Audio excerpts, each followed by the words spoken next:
해외 주식도 지금 세금 묻죠. 그렇죠. 근데 얘는 원래 붙었어. 국내 시장은 없었어, 그동안에는. 네. 근데 지금도 세금을 매긴대. 그러면 사람들이 체감적으로 느끼는 거는 여기서 뭔가 불이익을 당하는 것처럼 느껴지죠.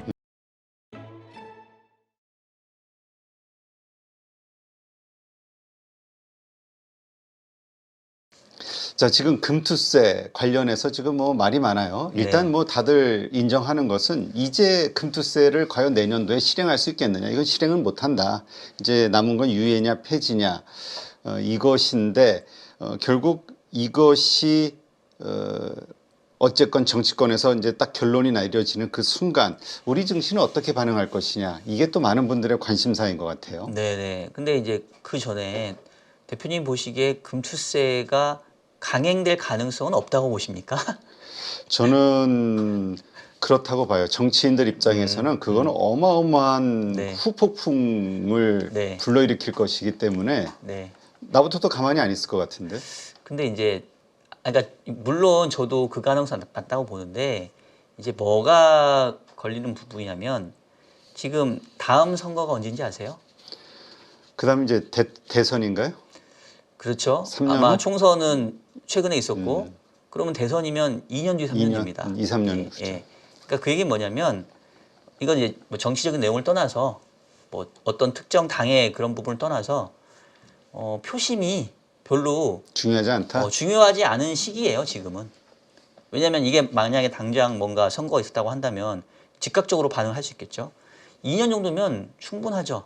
그리고 우리 잘못 아닌데? 그리고 뭐 금투세가 뭐 강행됐다고 해서 그것 때문에 주식시장이 안 좋았다는 증거가 뭐야? 뭐 얼마든지 제가 봤을 때는 메이크업할 수 있는 시간이기 때문에 그래서 여전히 시장 한편에서는 야 이러다가 정말 왜냐하면 금투세의 실행은 그러니까 이런 거죠. 이미 결정이 돼 있고 그렇지. 이대로 가면 실행되는 거지. 이미 버튼은 눌러져 있어요. 이 버튼을 끄거나 얘를 줄이는 추가적인 대책이 필요한 거지 아무것도 안 하면 된다고요.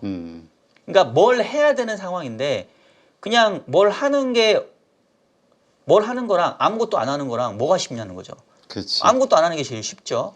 그러니까 이제 시장 일각에서 여전히 이게 상식적으로는 폐지나 유예될 것 같은데 혹시나 아닐 수도 있는 거 아니야? 라는 우려와 불안감을 가져갈 수밖에 없는 부분이 지금 있다라는 말씀을 좀 드리고 싶고 저도 이제 폐지나 유예 쪽의 가능성을 높게 보는데 사실은 이제 또 그렇게 그 찬성하는 사람들 얘기는 그럴 수 있어요.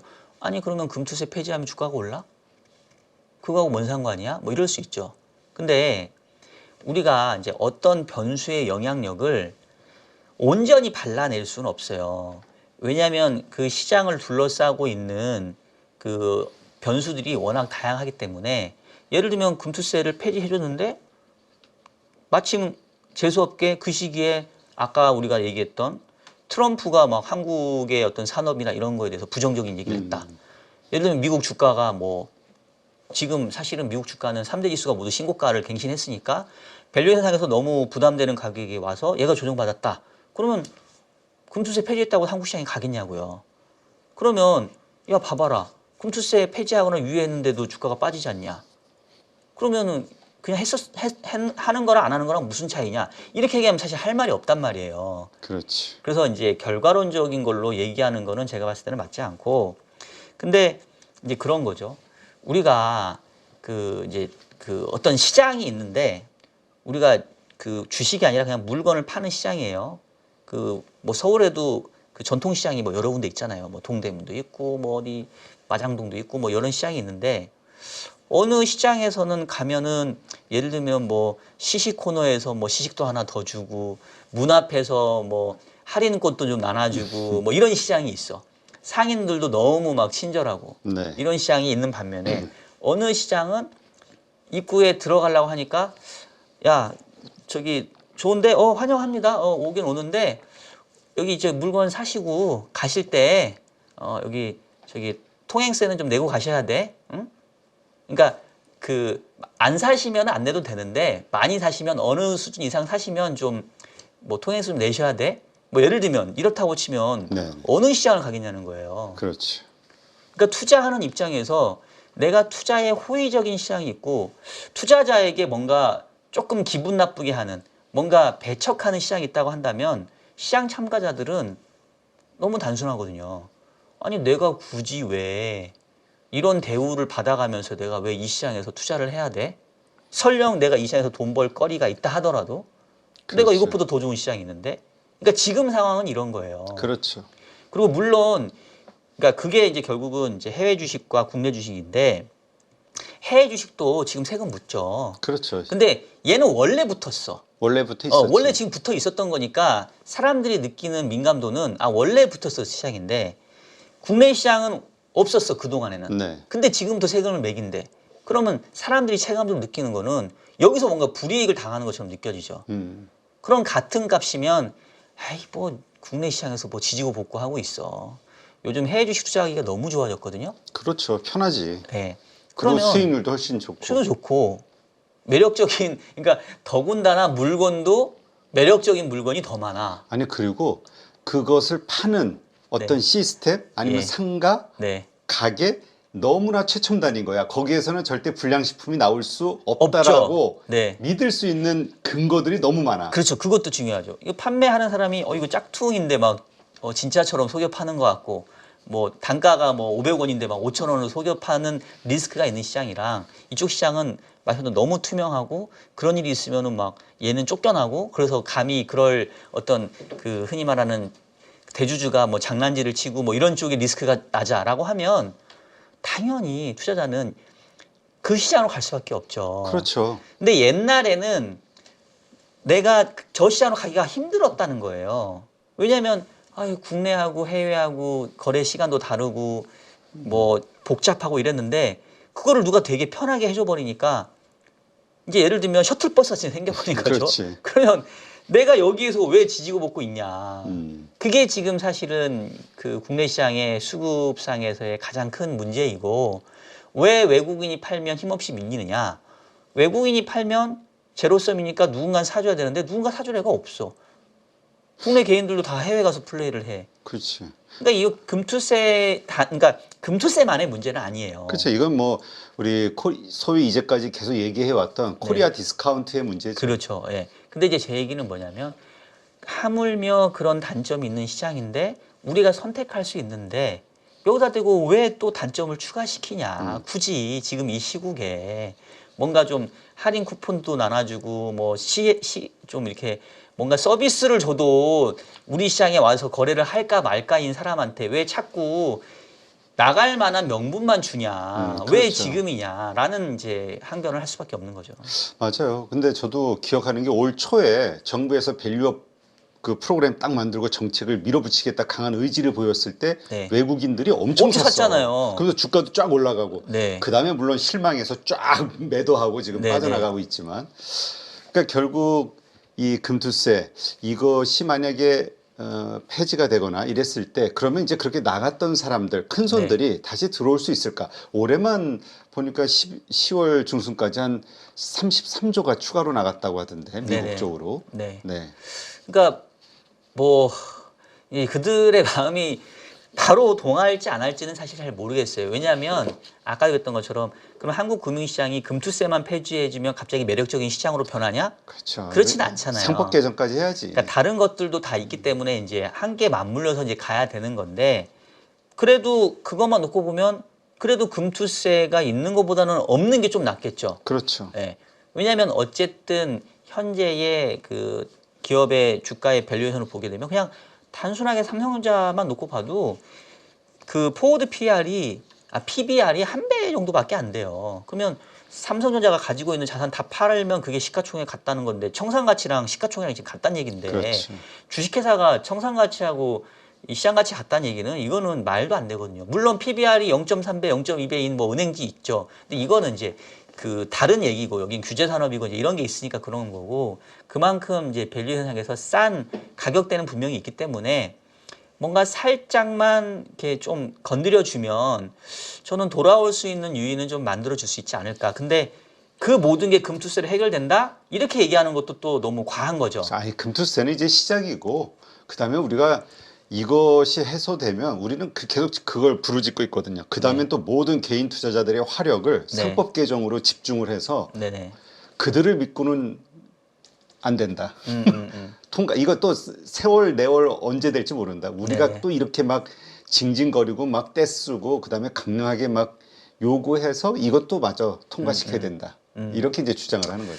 그렇죠. 그러니까 결국은 밸류업의 프로그램이 이제 자리를 잡아야 돼요. 맞아요. 그러니까 말 그대로 그 회사의 경영진이 대주주만을 위한 의사결정이 아니라 모든 주주의 공평한 의사결정을 해야 되고 이제 그 형태가 뭐 상법 개정이 될 수도 있고 뭐 다양한 어떤 규제 방법일 수도 있고 있는데 그러니까 결국은 금투세라는 거는 그 하나만 보는 게 아니라 결국 소액주주 가치의 환원을 위해서 뭔가 노력하는 모습들이 보여줘야 그럼요. 이 시장이 정신 차리고 아유 이러다가 우리 시장 망하겠네 해서 고객을 유치하기 위해서 우리는 이런 혜택도 드리고요 저런 혜택도 드리고요 고객 만족을 위해서 우리는 정말 노력하겠습니다 라고 대대적으로 다 나서야 되는 문제이지 그렇죠. 뭐 어느 하나 된다고 되진 않을 거죠. 맞아요. 이제까지 우리가 근데 너무나 많이 당해왔잖아. 대주주들의 그 이익을 위해서 회사의 발전을 위함이라는 명분으로 네네. 소액주주들이 계속 피해를 본 것. 네. 대표적인 게 LG화학의 물적 분할부터 시작해가지고 네네. 뭐 두산이니 뭐니 많았잖아요. 네. 근데 아까도 말씀하셨듯이 미국을 보니까 제가 요새 최근에 이렇게 보고 있는 주식이 하나 있는데 거기는 대표가 창업자가 어떤 결정을 했어. 근데 그것이 모든 주주의 이익에 반한다. 최선이라고 우리는 보지 않는다. 그래서 공고를 이사회에서 해. 근데 이걸 거부를 해. 음. 창업자가. 네. 그러니까 모든 이사가 사임을 해버려. 나 깜짝 놀랐어. 오. 그래가지고 막 주가가 더 빠지고 그러면서 막 그걸 만회하기 위해서 창업자가 혼자서 네. 또 이제 새로 이사를 선임해야 되니까 네. 막 노력을 하는 그러면서 시장이 원하는 방향으로 가는 이런 거 보면서 그렇죠. 이게 바로 선진 시장이 아닌가 이런 생각이 들더라고요. 근데 이제 사실은 이제 저는 뭐 상법 개정, 뭐 금투세, 뭐 이런 것들 사실은 되게 필요하다고 보는데, 그러니까 현실적으로 접근하면 그러면 만약에 대표님이 대기업의 오너예요, 대주주야.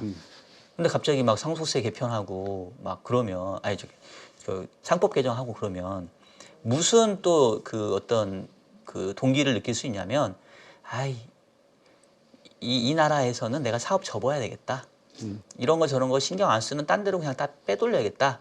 라는 사람의 욕심이 생길 수 있어요. 그렇죠. 그거를 야 그러면 안 되지. 그건 나쁜 놈이지 라고 욕할 수 있지만 그 사람이 그렇게 간다고 했었을 때 막을 수 있는 방법이 없잖아요. 그렇지. 그러니까 그 얘기는 뭐냐면 당근과 채찍을 같이 줘야 돼요. 그렇죠. 그러니까 상속세랑 이제 이런 얘기를 하는 이유가 어쨌든 우리나라가 재벌 위주의 오너 구조인데 이 사람들 생각하기에는 내가 피땀 어려워가지고 막 진짜 막 어렸을 때 굶은 거 막 감안하면서 내가 이렇게 회사를 이끌었는데 이거를 내가 그 물려주려고 하니까 세금을 절반을 떼라고 그래? 그러면 이건 내 눈에 흙 들어갈 때까지 못하지. 그렇지. 그러면 그러니까 그런 거를 정당화 합리화시키는 게 아니라 그 사람들이 의사결정의 어떤 키를 쥐고 있으니까 팔목만 비틀어가지고 무조건 채찍질을 할 게 아니라 이 사람들도 그러면 내가 회사의 가치를 끌어올리는 게 나도 좋고 소액주 좋고 이런 문화가 돼야 되잖아요. 그렇죠. 그러면 결국은 그냥 그 대주주한테만 모든 문제를 다 그 전가하고 니네가 잘못했네. 니네 이제 안 그러면 혼나니까 제대로 해. 이럴 게 아니라 그거 플러스입니다. 그렇지. 이거 말 잘해야 돼. 이거 왜냐면 또 요거 보시는 시청자들이 그렇지. 박주영이는 쟤는 대기업 편이고 아니, 재벌 그러니까 편이고 이런 얘기 할까 봐 제가 높아지게 하는데 그런 뜻이 전혀 아니고 그렇지. 의사결정을 가지고 있는 사람한테 혜택도 주고 당근도 줘야 결국은 윈이 나는 거지. 그런 거 없이 앞만 채찍질 해봐요. 그러면 도망간다니까. 그러니까 지금 우리가 큰 틀에서 이제 이게 자꾸 이 단어로 하니까 이런데 자본시장의 선진화 네. 이러한 바탕에서 말씀하신 그 상속세부터 이 모든 게 다 이렇게 돼야 될 것 같아요. 그러니까 맞아요. 그러니까 막말로 봐보세요. 이거는 그러니까 이 얘기를 하려고 지금 꺼낸 건 아닌데 최근에 기사 보면 이민 문의가 되게 많이 늘었어요. 그 다음에 싱가포르로 많이 가. 왜? 싱가포르는 세금이 없어요. 아니 나 아는 창업가도 네. 꽤 잘 나가는 중소기업인데 네. 자식한테 물려주면 세금으로 나가고 어쩌고 저쩌고 해서 안 된다니까 자기 떼에서 그냥 매각을 해버리더라고. 그래서 네네. 현금으로 챙기더라고. 그렇죠. 그러니까 이게 뭐냐면 결국 이 시장이 잘 되려면 당연히 물건을 사는 사람이 와야 돼요. 그래야 그 시장이 잘 되겠죠. 근데 한편으로는 이 시장에 좋은 양질의 물건을 파는 사람도 이 상인도 거기 머물러 있어야 돼요. 그렇죠. 근데 어느 시장에서는 이거 맨날 물건 사는 소비자한테만 유리하게 하고 물건 파는 우리한테는 뭐 내라고 그러고 우리가 뭐 좀 가져가려고 그러면 안 된다고 그러고 그러면 무슨 현상이 벌어지냐면 시장이 퇴행을 해버려요. 그러니까 우리가 경제학이 사실은 조금 약간 인간적인 부분에서는 야, 이거 너무했다. 뭐 그치. 그렇게 탐욕을 취해라고 할 수 있지만 사람의 인간적인 본능은 누구나가 자기의 부를 극대화하려고 하는 그런 정책을 행동을 할 수밖에 없거든요. 그러면 무슨 일이 벌어지냐면 야, 여기서 물건 팔면 내가 돈 벌지도 못해. 내가 한 뭐 1,000원 벌면은 내가 세금으로 띄고 뭐 이걸로 띄고 뭐 하면 야, 이 시장에서 왜 물건 팔고 있냐? 딴 시장 가서 물건 팔지. 내지는 아유, 나 그냥 장사 접으련다. 그러면 이게 수요자만 자극한다, 이렇게 혜택을 준다 해서 이 시장이 활성화 되겠냐. 결국은 사는 사람과 파는 사람이 같이 이렇게 함께 손뼉을 부딪혀야 거래가 이루어지는 건데. 그래서 이제 얘기가 나온 김에 하는 얘기인데 저는 상법 개정, 뭐 금투세 폐지, 뭐 밸류업 이런 것도 다 중요하다고 보는데 이게 정말로 효과를 내려면 장기적으로 결국은 대주주라던가 현지의 의사결정을 가지고 있는 사람들에게도 너도 이렇게 하면 좋잖아 라는 것도 같이 줘야지 그거 없이 그냥 무조건 팔 비틀어 가지고는 당장은 되겠죠. 근데 결국은 장기적으로 보면은 분명히 그 사람들은 떠날걸요. 맞아요. 하여튼 뭐 세금 내는 그러니까 경영권을 확보하면서 세금은 내야 된다라는 미명하에 그래서 이제까지 했던 것이 그 계열사 저 뭐죠 자식한테 따로 물려줘서 그거 키워가지고 그거 가지고 세금 납부할 돈 만들게 한다. 뭐 지분 살 돈 만들게 한다. 이게 이제까지 보통 재벌들의 수법이었으니까. 근데 이제 그거를 욕하는 것도 일견 타당하고 또 그렇게 해야 세금을 뭐 내고 어떻게 할 수 있다는 그들의 논리도 또 먹히는 것 같기도 하고 이게 그러니까 이 경제라는 게 복잡한 것 같기는 해요. 예. 그러니까 한 몇 년 전에 유행했던 그 너찌 경제학이라는 게 있었잖아요. 네네. 그러니까 너찌가 사전적인 의미로 보면은 이렇게 팔로 이렇게 슥 미는 거잖아요. 그러니까 뭔가 이렇게 그 바라는 정책의 목표가 있으면 이거를 그 직접적으로 하는 게 아니라 이렇게 약간 슥 밀면 약간 등 떠밀리지만 싫지 않게 만드는 것도 제가 봤을 때는 정책의 묘거든요. 그러니까 결국은 핵심은 뭐냐면 기업의 그 주가가 그 기업의 가치를 온전히 반영하고 또 기업이 성장해 가는 거에 있어서 누구나가 좋은 그런 구도를 만들어주면 돼요. 그렇죠. 그거는 이제 제가 다시 한번 얘기하지만 이 또 영상 보시는 시청자들 오해할까봐 제가 대주주의 편이고 뭐 회사의 편이 아니라 이거는 양쪽에 대한 정책들이 다 나와야 되는 거지 어느 한쪽에만 하면 이거는 당연히 별로 단기적으로만 영향을 줄 뿐이지 장기적으로는 영향을 크게 주지 못한다.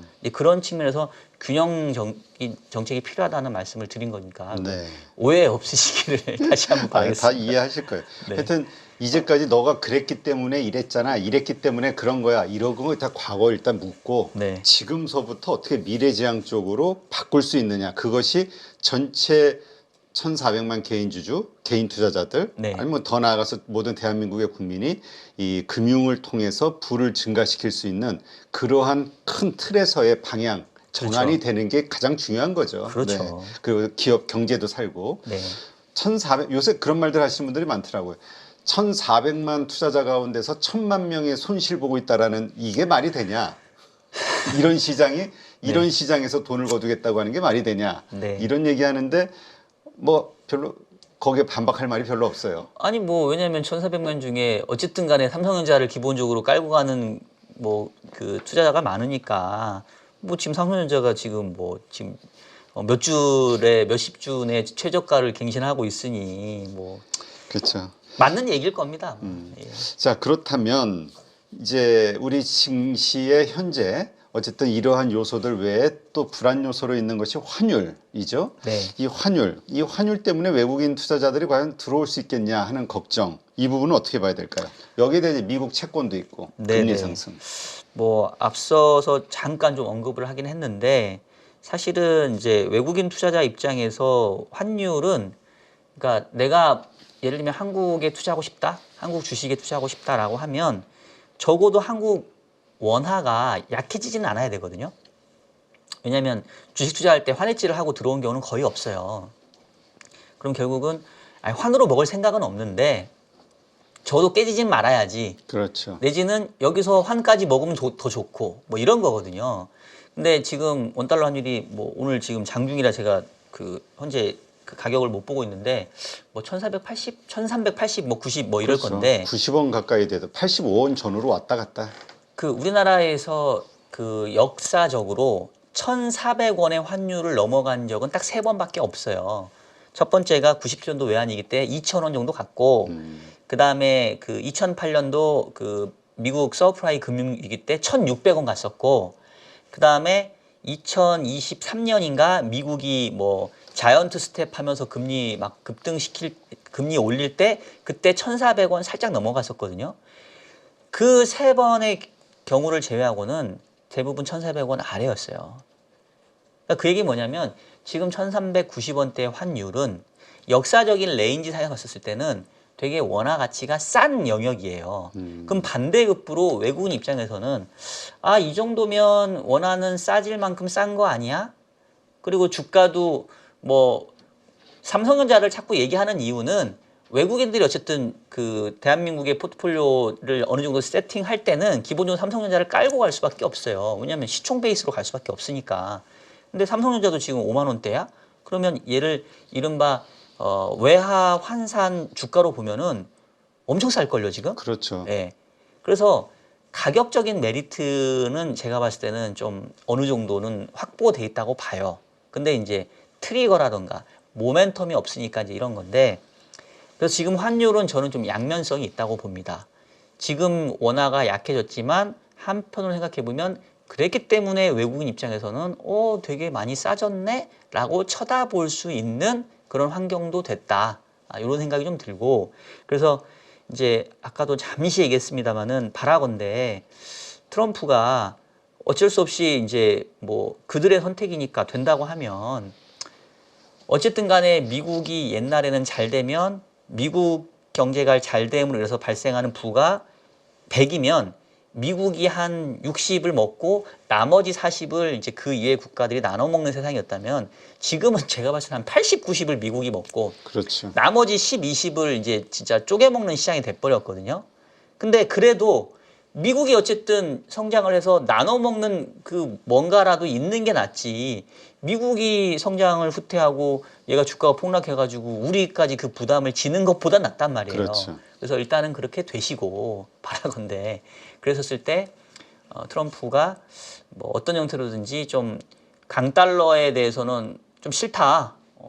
달러는 강하지 않았으면 좋겠다. 이제 이런 식으로 해서 조금 달러가 어느 정도 안정되면 외국인 입장에서는 오히려 높아진 환율이 조금은 긍정적으로 작용할 수 있지 않을까. 다른 변수 제외하고 다시 원화 강세가 시작이 되면 그만큼 또 환차익을 얻을 수 수 있는 있으니까. 가능성. 예.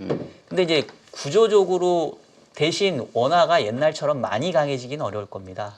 그러니까 이른바 우리가 막 1,100원대 환율, 1,200원대 환율은 쉽지는 않을 게 이미 외국인 투자자도 뭐 국내를 안 살 것도 있지만 내국인들이 국내에 머무르지 않고 해외에 그 해외 투자가 많이 늘어났기 때문에 그렇죠.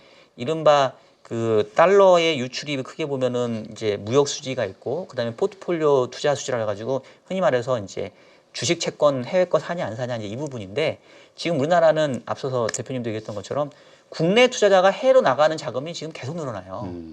뭐 연기금은 국민연금은 환해지 없이 지금 가고 있고 개인들도 지금 가고 있고 이제 그렇기 때문에 제가 봤을 때는 옛날처럼 원달러 환율이 뭐 1,100원대, 뭐 1,200원대 이렇게 보기에는 쉽지는 않을 겁니다. 네. 그렇지만 그래도 어느 정도 1,300원 전후에서 조금 자리를 잡아주면 유리한 환경이 될 수 있기 때문에 오히려 저는 역설적으로 높아진 환율은 조금 길게 보면 호재가 될 수도 있다. 이렇게 좀 보고 있어요. 네, 우리가 일본이 가난해졌다, 일본인이 네. 네, 그런 얘기 하는데 워낙 그 엔고 때문에 우리도 마찬가지네요. 한 20%그 달러 대비 국부가 줄어들었네, 우리의 재산이. 그렇죠. 예, 우리도 뭐 많이 그런 거죠, 지금 현재로는. 참 그렇습니다. 자, 그렇다면 이러한 여러 가지 것들을 바탕으로 어쨌든 미국 대선도 있고요. 네. 11월 우리가 어떤 섹터에 종목, 어떤 섹터에 좀 집중하는 게 좋을까요? 일단은 뭐 지금 현재 여론조사 결과로 봤었을 때는 아직은 조금 박빙이거든요. 네. 근데 이제 약간 배팅 사이트, 도박 사이트를 보면은 거의 뭐 트럼프가 뭐 그렇죠. 7, 80% 우위를 점하니까. 그래서 일단은 이제 트럼프가 재선에 성공한다는 가정하에 결국 트럼프 수혜주들은 사실 좀 많이 나와 있어요. 이제 이 사람은 결국은 이른바 뭐 파리 기후 협약 탈퇴할 거고, 이게 결국 친환경 뭐 이제 이런 것보다는 이제 과거의 화석 연료 위주로, 그 다음에 이제 뭐 관세를 매기고 뭐 또 뭐 무역 장벽 쌓고 뭐 멕시코 또 어쩌고저쩌고 뭐 이런 거 할 거기 때문에 대부분 이제 트럼프가 대통령이 되게 된다면 이른바 이런 그 중공업이라든가, 그 다음에 이제 그 전통적인 에너지 산업들 뭐 이런 쪽에 이제 호재가 당연히 지금 예상이 되는 거고, 그 다음에 이제 오히려 이제 2차 전지는 사실은 악재야 되는데, 뭐 제일 많이 그 요즘 얘기하는 게 뭐 완전히 일론 머스크가 트럼프한테 그냥 올인. 올인을 했죠. 그 얼마 전에 찍은 사진 보면은 그 트럼프가 어디 가서 유세를 하는데 그 일론 머스크가 이제 왜 그런지 모르겠는데 환호를 하면서 이렇게 폴짝 뛰는데, 그러니까 막 춤추는 것처럼 보이던데 네. 사진은. 얼마나 폴짝 뛰었으면 배꼽이 보여요. 그래서 제가 그거 보고 너무 웃겨가지고, 아니 저 양반이 자기 거 로보택시 그 발표할 때는 저런 모습이 아니었는데 지금 얼마나 좋으면 저럴까. 그러니까 지금 2차 전지 섹터가 사실은 트럼프 되면 다 안 좋아야 되는데, 물론 이제 그 테슬라를 전기차 기업으로만 한정시키기에는 이제 너무 많죠. 그렇죠. 어떻게 보면 이제 테슬라가 추구하는 바는 이른바 인공지능, 그다음에 자율주행 뭐 이제 이런 쪽에 있기 때문에 뭐 좀 다르긴 하지만 결이. 그래서 이런 기업들이 이제 전통적으로 조금 기대되는 산업인 것 같고, 국내에서 봤었을 때는 이게 뭐가 있을까?